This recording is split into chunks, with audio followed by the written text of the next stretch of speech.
Shri M P Govindan master. Sir,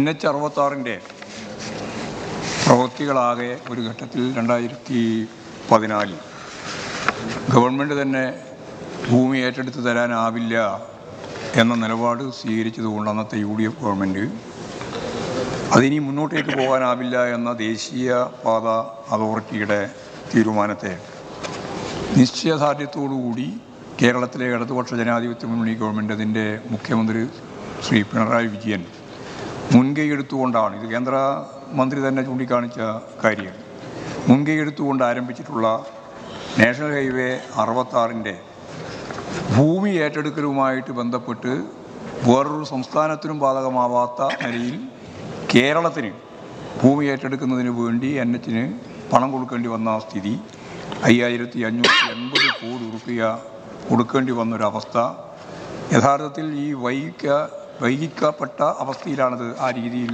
വന്നിട്ടുള്ളത്. ഈ പദ്ധതി ഇപ്പോൾ ഇവിടെ തിരുവനന്തപുരത്തിൻ്റെ കാര്യം പറയുണ്ടായി, മലബാറിൽ ഉൾപ്പെടെ എല്ലാ മേഖലയിലും കേരളത്തിലുടനീളം അതിൻ്റെ പ്രവർത്തനം വളരെ ജാഗ്രതയോടുകൂടി നടന്നുകൊണ്ടിരിക്കുകയാണ്. ഈ 2025 ഈ നാഷണൽ ഹൈവേ 66 പണി പൂർത്തിയാക്കുന്നതിന് വേണ്ടിയുള്ള നിരന്തരമായ ഇടപെടലും അതിനടിസ്ഥാനപ്പെടുത്തിയുള്ള പ്രവർത്തനങ്ങളും കൃത്യമായിട്ട് കേരള ഗവൺമെൻറ് പ്ലാൻ ചെയ്ത് മുമ്പോട്ടേക്ക് പോകുന്നുണ്ടോ, പൂർണ്ണമായും ആ അർത്ഥത്തിൽ പൂർത്തിയാക്കാനാവുന്ന നിലപാട് സ്വീകരിക്കാനാവുമോ എന്നുള്ളതാണ് എൻ്റെ ചോദ്യം. Yes minister.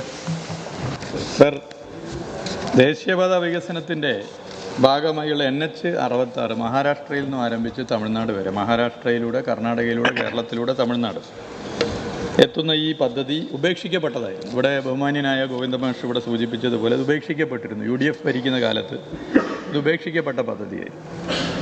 ദേശീയപാത വികസനത്തിൻ്റെ ഭൂമി ഏറ്റെടുക്കൽ ഒരു പ്രധാന പ്രശ്നമായിരുന്നു. നമ്മുടെ സംസ്ഥാനമാണ് ജനസാന്ദ്രത ഏറ്റവും അധികമുള്ള ഇന്ത്യയിലെ സംസ്ഥാനം. ദേശീയ ശരാശരിയുടെ 3 ഇരട്ടിയാണ്. ഭൂമി ഏറ്റെടുക്കൽ ഒരു പ്രശ്നമായിരുന്നു. അതിനെ തുടർന്ന് 2013 national highway authority of India ദേശീയപാത വികസന പദ്ധതിയിൽ നിന്നും സംസ്ഥാനത്തെ ഡീനോട്ടിഫൈ ചെയ്തു. NH-66 ഡീനോട്ടിഫൈ ചെയ്യുന്ന സാഹചര്യമായിരുന്നു. അതിനുശേഷം ദേശീയപാത വികസനം സാധ്യമാക്കണം എന്നുള്ള നിലപാട് എടുത്തുകൊണ്ട് 2016 അധികാരത്തിൽ വന്ന LDF സർക്കാർ അതിൻ്റെ മുഖ്യമന്ത്രി മുൻകൈയെടുത്ത് കേന്ദ്ര സർക്കാരുമായി ചർച്ച ചെയ്തു. 2016 നിയമസഭാ തെരഞ്ഞെടുപ്പിൽ ഇടതുപക്ഷ ജനാധിപത്യ മുന്നണിയുടെ പ്രകടന പത്രികയിൽ NH-66 യാഥാർത്ഥ്യമാക്കുമെന്ന് എഴുതി വെച്ചപ്പോൾ പലരും അത് വെറുതെയാണ്, അതൊന്നും നടക്കാൻ പോകുന്നില്ല എന്ന് പ്രചരണം നടത്തിയിരുന്നു. എന്നാൽ സാധ്യമാകുന്നത് പറയുകയും പറയുന്നത് നടപ്പിലാക്കുകയും ചെയ്യുന്ന ഒരു സർക്കാരാണ് കേരളത്തിലെ LDF സർക്കാർ എന്ന് തെളിയിക്കുന്നതിലേക്ക് ഇടപെട്ടു. മുഖ്യമന്ത്രി തന്നെ മുൻകൈയെടുത്ത് യോഗം വിളിച്ചു. 2016 പുതിയ സർക്കാർ വന്ന ശേഷം ജൂൺ 15 മുഖ്യമന്ത്രിയുടെ നേതൃത്വത്തിൽ ദേശീയപാത വികസനത്തിന് യോഗം ചേർന്നു.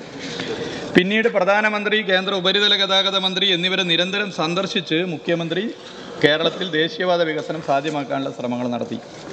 2019 ജൂൺ 15 മുഖ്യമന്ത്രിയുടെ സാന്നിധ്യത്തിൽ കേന്ദ്ര ഉപരിതല ഗതാഗത മന്ത്രി ശ്രീ നിതിൻ ഗഡ്കരി വിളിച്ചു ചേർത്ത യോഗത്തിൽ സ്ഥലമേറ്റെടുക്കലിൻ്റെ പ്രശ്നം ഡിസ്കസ് ചെയ്തു. 25% കേരളം വഹിക്കണമെന്ന നിലപാട് നാഷണൽ ഹൈവേ അതോറിറ്റി സ്വീകരിച്ചു.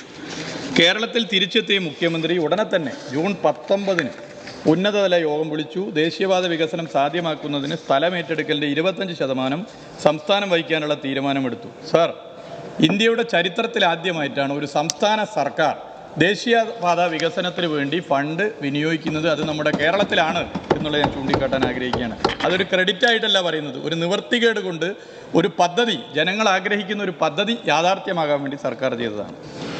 കേന്ദ്ര ഉപരിതല ഗതാഗത മന്ത്രാലയത്തെ അറിയിക്കുകയും ചെയ്തു. പിന്നീട് കേന്ദ്ര ഉത്തരവ് വൈകുന്ന ഘട്ടത്തിലും മുഖ്യമന്ത്രി ഇടപെട്ടു, സർക്കാർ ഇടപെട്ടു. ഇങ്ങനെ ദേശീയപാത 66 കടന്നു പോകുന്ന മറ്റ് സംസ്ഥാനങ്ങളിൽ നിന്നും വ്യത്യസ്തമായി കേരളം ഫണ്ട് ചെലവഴിക്കാൻ തീരുമാനിച്ചു. സമയബന്ധിതമായി സ്ഥലം ഏറ്റെടുക്കൽ നടപടികൾ പൂർത്തീകരിച്ചു എന്നുള്ളത് എടുത്തു പറയാൻ ഞാൻ ആഗ്രഹിക്കുന്നു. ദേശീയപാത 66 വികസന പ്രവർത്തിക്ക് കാലണ NH-66 സംസ്ഥാന സർക്കാർ വഹിച്ചിട്ടില്ല എന്ന് സോഷ്യൽ മീഡിയയിലൂടെയൊക്കെ കേന്ദ്ര സർക്കാരിനെ നയിക്കുന്ന രാഷ്ട്രീയ പാർട്ടിയും അവരെ ഇരുട്ടത്തും വെളിച്ചത്തും താങ്ങുന്നവരുമൊക്കെ സോഷ്യൽ മീഡിയയിൽ പിന്തുണക്കാറുണ്ടെങ്കിൽ ശ്രീ നിതിൻ ഗഡ്കരി ഒരു ചോദ്യത്തിന് മറുപടി നൽകി. ദേശീയപാത 66 വികസനത്തിന് സംസ്ഥാന സർക്കാർ 5580 കോടി 73 ലക്ഷം രൂപ ചെലവഴിച്ചു എന്നുള്ളത് നിതിൻ ഗഡ്കരി തന്നെ പാർലമെൻറ്റിൽ ബഹുമാന്യ മന്ത്രി മറുപടി നൽകി. ഇപ്പോൾ അതിൻ്റെ പ്രവർത്തനവുമായി ബന്ധപ്പെട്ടുള്ള കാര്യങ്ങൾ നൂറ്റാണ്ടുകളുടെ പാരമ്പര്യമുള്ള ഹിന്ദു എന്ന ദിനപത്രം എഴുതി. ദേശീയപാത വികസനവുമായി ബന്ധപ്പെട്ട് കർണാടകയിൽ NH-66 പ്രവൃത്തി ഒച്ചിൻ്റെ വേഗത്തിലാണെങ്കിൽ കേരളം അത് അതിവേഗം നടത്തുന്നു.